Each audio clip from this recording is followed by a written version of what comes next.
Welcome back, everybody, to the Jacksonville Jaguars franchise here on Madden 21 for the PS5. Today, we've got two interdivisional games against the Titans and the Texans.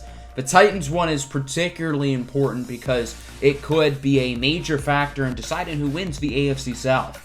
Last episode, we went 1-1, starting with a tough loss against the Chiefs, and then we beat the Colts in pretty dominant fashion. They made it a little bit closer towards the end, but we really blew Indianapolis out of the water.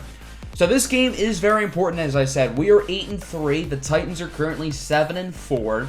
So this is a very important one, particularly for Tennessee, but obviously for us as well. We did beat them back in Week 2 in that thrilling overtime game that nearly ended up in a tie. So we do currently have the head-to-head tiebreaker. And if we do beat Tennessee, we should have the keys to the division. If Tennessee wins, then I could see all hell breaking loose in the AFC South. The Titans are, of course, led by the backfield of Jameis Winston and Gilly Booklink. Booklink's hidden depth has been revealed, by the way. He has superstar. The only X factor on this team is defensive tackle Austin Cotter. Although they do have a lot of talented players, they will, however, be without starting safety Kevin Byard.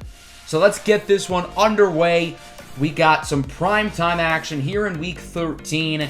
The 8-3 Jags and the 7-4 Titans, and one of the most important interdivisional games you'll see. Tennessee starting the ball, 3rd and 3. Quick throw from Winston over to Darren Waller. The Titans are moving it down the field pretty slowly up to this point, but hey, it's working. They eventually would have to settle for a field goal. 39-yard attempt for Wagner. The kick is good, and the Titans are on the board with a strong 5-minute drive in which they tack on 3 points, and will start this game with the lead. Jags now with it. Quarterback Koko Nwosu looking to throw it on 3rd and 8. Tough pass, but it is hauled in by DJ Chark. And man, it is great to have Chark back from his injury. Obviously, Koko as well. And these two have really picked up right where they left off from last season. 3rd and 4, that pass is incomplete. Jacksonville would have to punt it. And the Titans would get it back. An early 2nd and 1 for Tennessee as Jameis fakes the handoff. And he will be wrapped up by Myles Jack. Jack had 1.5 sacks last week, so he's been very impactful as a pass rusher as of recent. And Myles Jack has continued to really impress me this season. After a very disappointing season last year, of course, he got the franchise tag and a prove-it year for him, and he's definitely proven it. Jacksonville back on offense. Look at R.J. Ewell with a few nice moves to the 34-yard line. Great to see R.J. Ewell really playing his best football the past few weeks. Of course, him and Isaiah Sparks have built easily the most deadly 1-2 punch in the NFL. 3rd and 8. Here's a nice move by Koko Nwosu to get about 10 yards. Good enough for a Jacksonville first down. And then early in the second quarter, 2nd and 1, DJ Chark would score the touchdown, and the Jags are on the board. This was originally supposed to be a run play, but Koko called a great audible. He saw that nobody covered DJ Chark. Quick pass, quick score, Jacksonville up. It's now 7-3. Tennessee has it back as on first down. It's a handoff of a rookie, Gilly Booklink, who only gets a couple yards, but Booklink is injured on the play. That's very significant. He would be taken out of the game, and he will be done for the day, which is really unfortunate. So it'll be the Jonathan Taylor show now in the backfield for Tennessee, and his first carry would not be a particularly good one, as he loses a yard wrapped up by Myles Jack, who has had a great start to this football game. 3rd and 10 now from the 46 for the Titans. Jameis looking to throw it. Tough pass, and it's nearly intercepted. I think Isaiah Clemmings might have that one right in his hands. I don't know how he dropped that one, but the Jaguars still get the stop, so I suppose it could be worse. 4th and 10 now. The veteran Brett Kern on for the punt, and this one would be an absolute beauty. Stopped at the 1. Excellent special teams coverage there, and obviously an excellent punt by Brett Kern. So the Jaguars are going to be starting in their own end zone, as the play call here is a short throw for Casey Shock. I think the plan was just to try to get the ball out quickly in the hands of Casey Shock and hope he can outrun everybody, and he kind of did. He got 22 yards. Jacksonville's no longer in safety zone. Following play, it's a handoff for the standout rookie Isaiah Sparks, the man who, of course, should have won the Heisman Trophy this past season at Westlake, but he has taken his aggression out on NFL defenses, nearing 1,000 rushing yards. He's definitely all the way over 1,000 all-purpose yards. Now 3rd and 7 from the 48. Short throw for David Njoku. who makes a nice move. He gets 17 yards. Coco has only completed 5 passes today, which is pretty wild. He has not been the most efficient so far. 3rd and 12 now. Play action fake. Coco scrambling with it, just hoping he can get lucky. Heaves up a prayer, and it's caught by Shock for the touchdown. I don't even think he was trying to throw it to Casey Shock. It looked like Njoku was the intended target, but Casey Shock makes an incredible play. I don't know if he was in bounds. I imagine this one's going to get reviewed. But holy smokes, what a move by Casey Shock. And as you can see, that is awfully close. I'm not convinced he got both in, but there would be no review on the play, so it does stand. But the score, unfortunately, will remain 13-3 as Volker Gantz got a little bit excited and he missed the extra point. So the Jags do get the touchdown, but they only get 6, and they now lead by 10. First down, there's a nice throw by famous Jameis for about 20 yards into the hands of Darren Waller, the free agent pickup. Of course, this year's free agency was not a great one for Tennessee, considering they lost Derrick Henry to the Jets, but they did make some nice moves, obviously picking up Darren Waller, of course, Devontae Parker as well.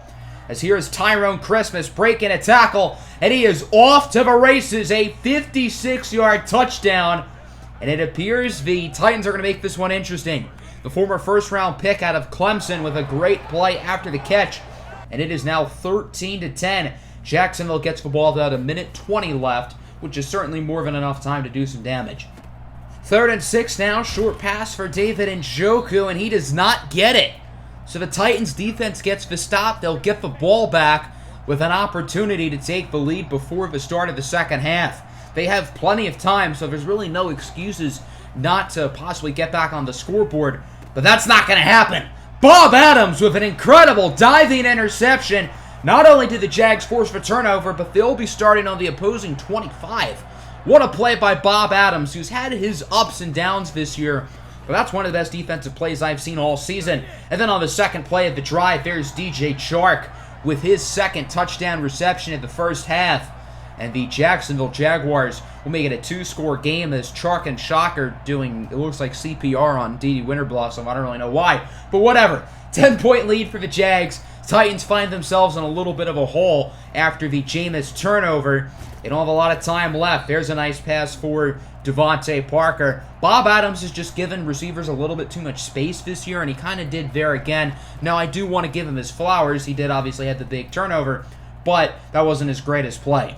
Look at Winston now. Pass for 40 wrapped up by Adams and Josh Jordan at around the 38-yard line. So the Titans will go for a 55-yard field goal, trying to make it a 1-score game once again. As Wagner is on for the kick. Casey Shock back to return if necessary. He will not get to return, but the kick is going to be a little bit short. So that'll do it for the first half. The Jaguars looking pretty good on both sides of the ball for the most part. They currently lead 20-10. The offense has been pretty impressive. The defense has been pretty good as well, obviously forcing the turnover. That'll bring us to the second half. Jags starting on offense as here's R.J. Ewell. First play from scrimmage. Getting off to a quick start. He gains around 18 yards. And we know Ewell has that big play ability. He has continued to show that this year, even with less touches. Back to Ewell here on first down. He doesn't quite get as much, and unfortunately, R.J. Ewell's injured on the play.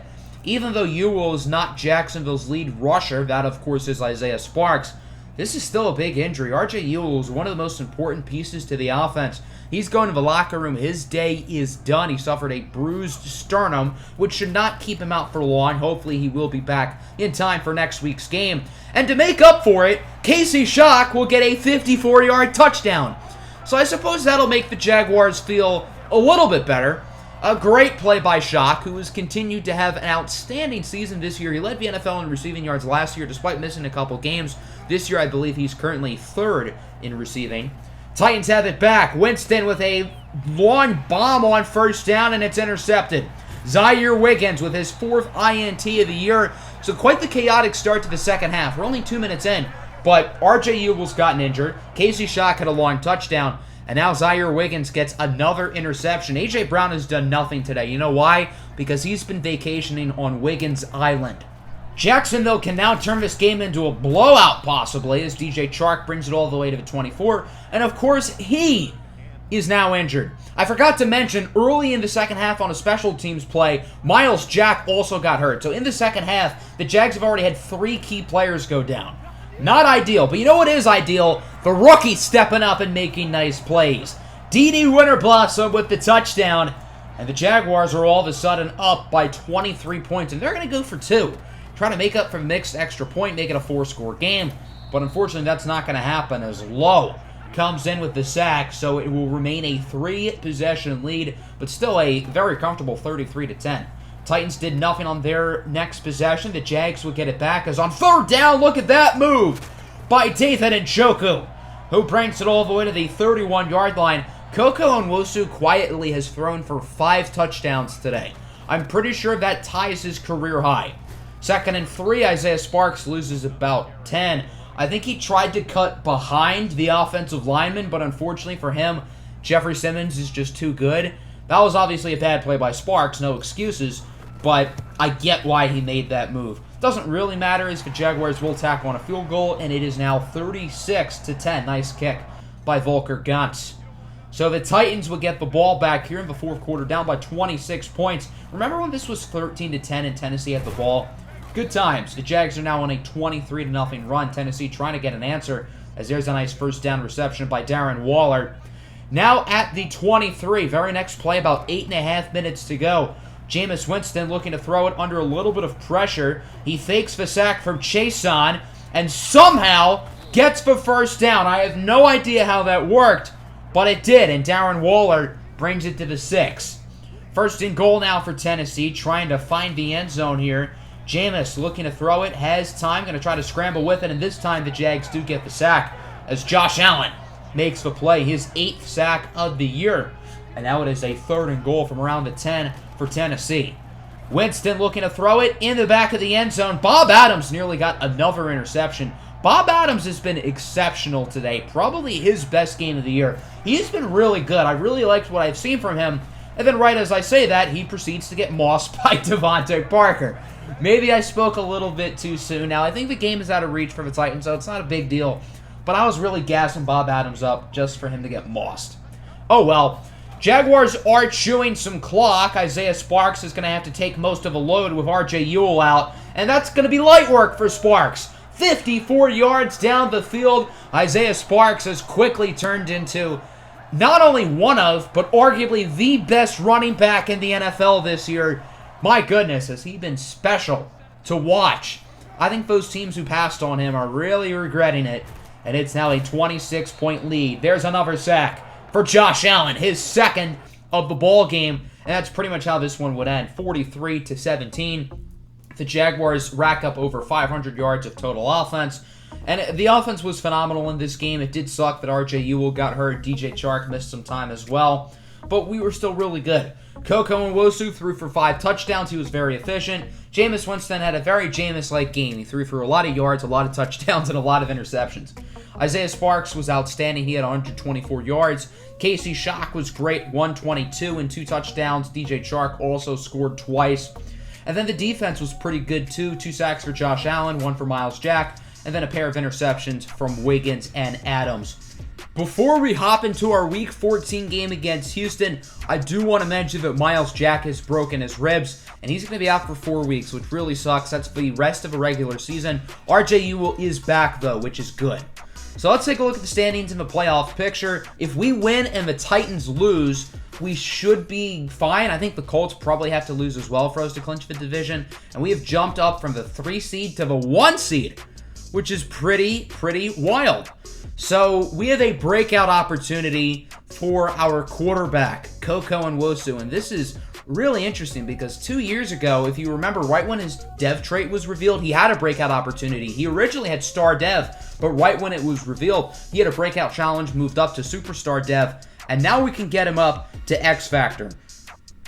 This is not going to be an easy breakout challenge, though. Koko needs 350 all-purpose yards, 4 touchdowns, no interceptions, and the win, which is really going to be challenging. But I do want to point out, he's been quietly really good this year since he returned from injury. His passer rating in the past 4 games is over 124, which is really high. Now, I know that's a small sample size, but that is still really good. So we're going to be taking on the Texans. They've not had a great year. They're only 3-9, and they're really just Deshaun Watson.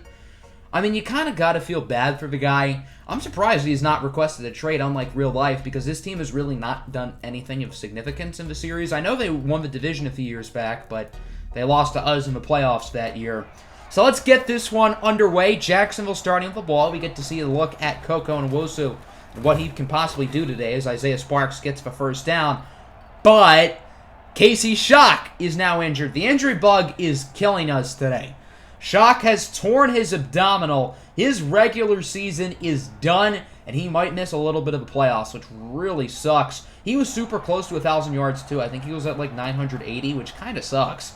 3rd and inches for Jacksonville. Koko has a wide open rushing room. Look at this. He's going to get 29 yards on the play, so he gets a big run there, but the breakout challenge is going to be a lot harder now with Casey Shock out, so he's pretty much going to need to go off.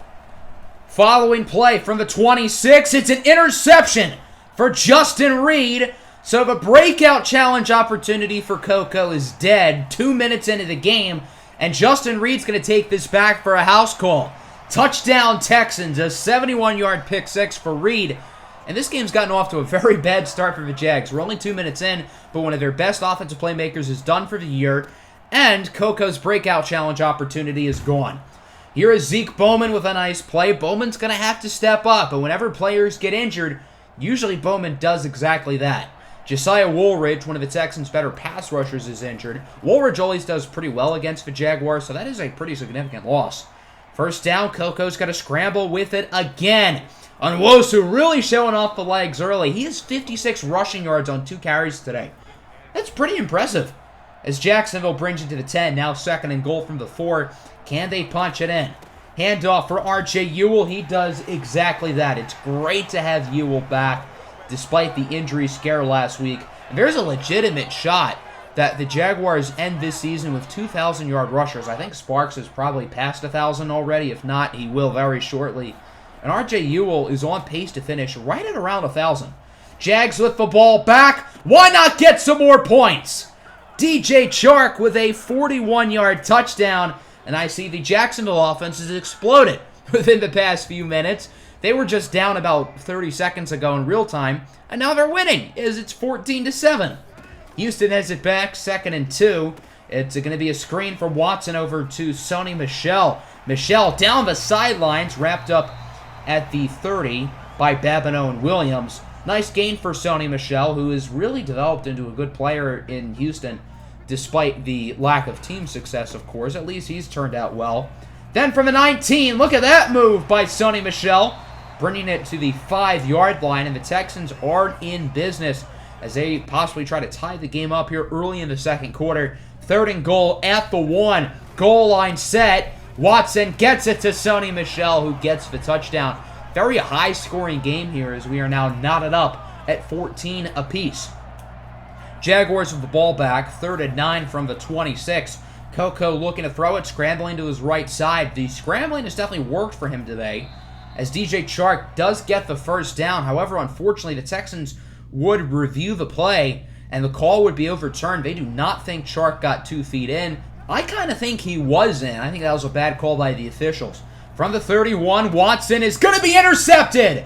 Rashawn Babineau will take it the distance. So both teams already have pick sixes in this game. No shortage of action so far today, and the Jaguars will regain the lead. It's now 21-14. Texans moving the ball down the field pretty slowly as it is 3rd and 4 from the 23-yard line. Watson alone in the backfield, going to look to throw it. He's under a little bit of pressure. Finds a wide open man who brings it to the 4-yard line. Mikael Harrison is injured for Houston. And yeah, the injury bug has really come in full force in both of these games for all teams involved. Nobody's been able to stay healthy. 3rd and goal. Sony Michel with the handoff. He is back into the end zone for his 2nd touchdown of the game. And we are knotted up at 21 apiece. Still no shortage of points.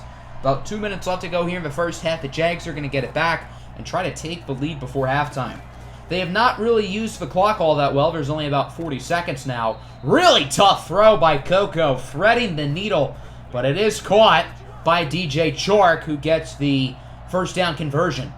Now from the 20, 2nd and 10, Jags down to 2 timeouts as R.J. Ewell loses about 5 on the play.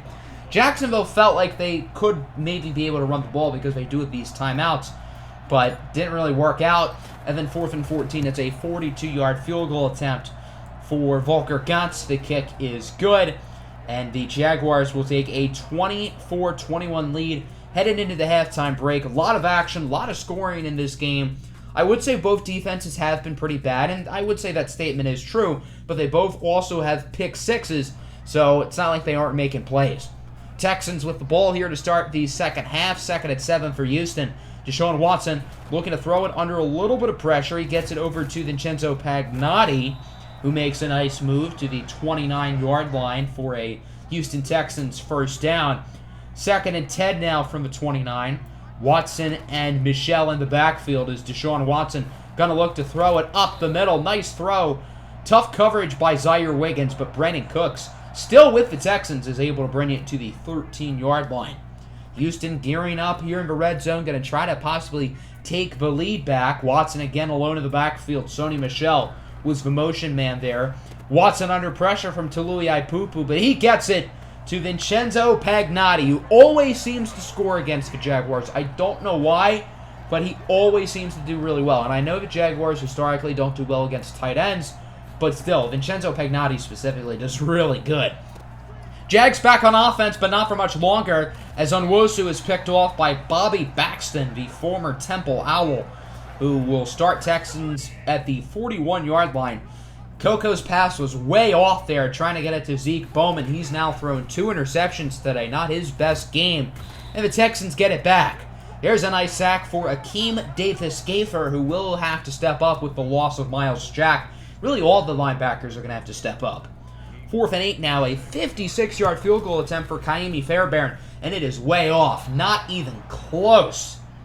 So the interception really proves to not be that big of a deal, and the Jaguars would get the ball back from the 46-yard line. Handoff for R.J. Ewell, who finds a hole. Ewell with a nice move, somehow stays on his feet, and he brings it to the 34. Ewell has not gotten the ball a lot today. That's only his 4th carry.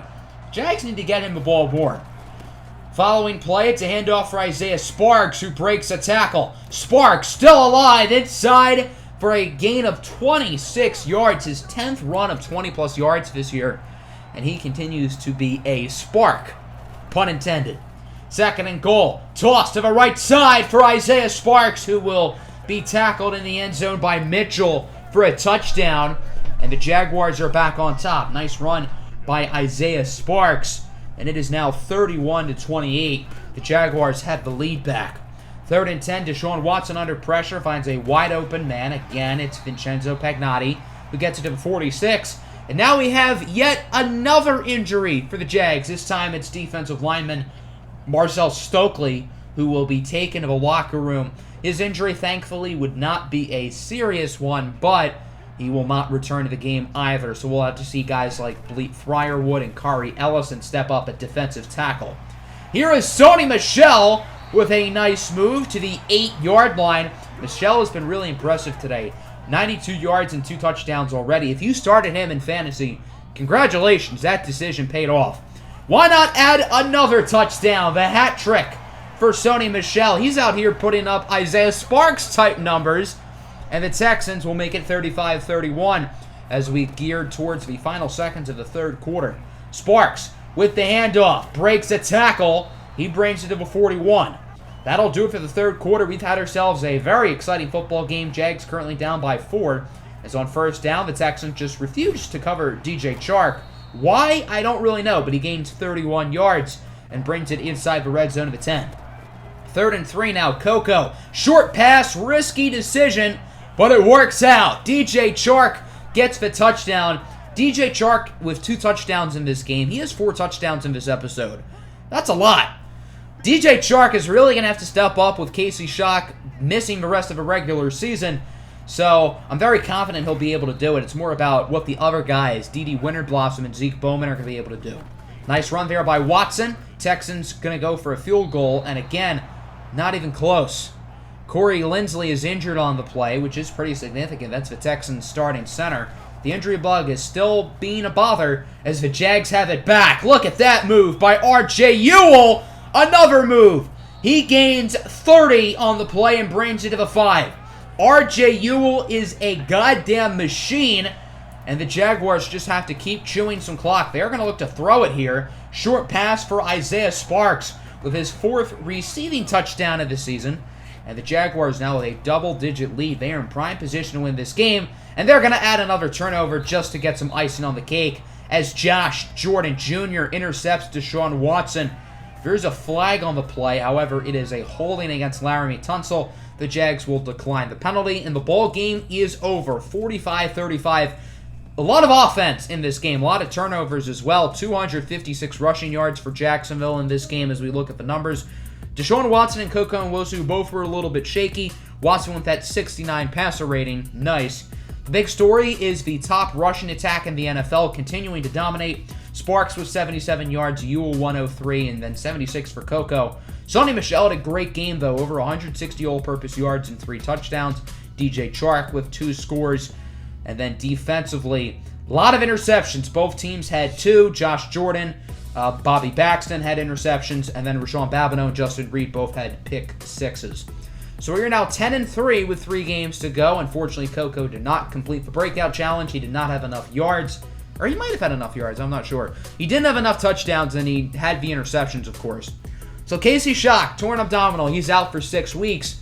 So this means he will be healthy once we reach the conference championship week, if we make it that far, which really sucks because Casey Shock is such a big part of the offense. And on the bright side, the Titans did lose. Now, we have not clinched the division since Indy did win. So if we win one of our next 3 games, we're going to be fine. If the Colts or Titans lose one of their next 3 games, actually, no, I don't think the Titans even matter anymore. I think it's just the Colts because we had the head-to-head tiebreaker over Tennessee. So if the Colts lose one of their next 3 or we win one of the next 3, we're golden. We're obviously still the 1 seed, of course, which makes sense considering we just won. And we have 2 big games next episode against the 9-4 Bills, who are currently the projected 2 seed, and the Bears, led by undrafted rookie quarterback Robert Madsen, who has been really, really good. Hope everybody enjoyed. Make sure to like and subscribe. Peace out.